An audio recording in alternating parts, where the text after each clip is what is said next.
World cup में top 4 छोटा हदफ है। फातेह टीम होकर वापस आना चाहते हैं। बाबर आजम ने अपने भरपूर अज़्म का मुजाहरा कर दिया।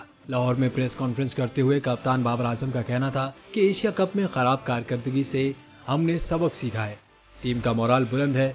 दोनों टूर्नामेंट बिल्कुल मुख्तलिफ हैं, इसलिए इसी के मुताबिक मंसूबाबंदी करेंगे। वार्म अप मैचेस में भी अच्छी कारकर्दगी का मुजाहरा करने की कोशिश करेंगे।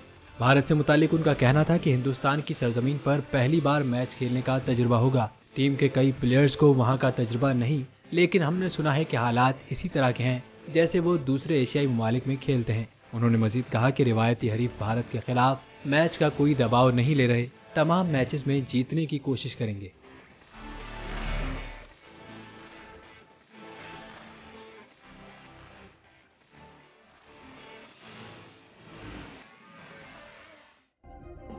सब्सक्राइब करें और बेल दबाएं ताकि कोई खबर रह न जाए।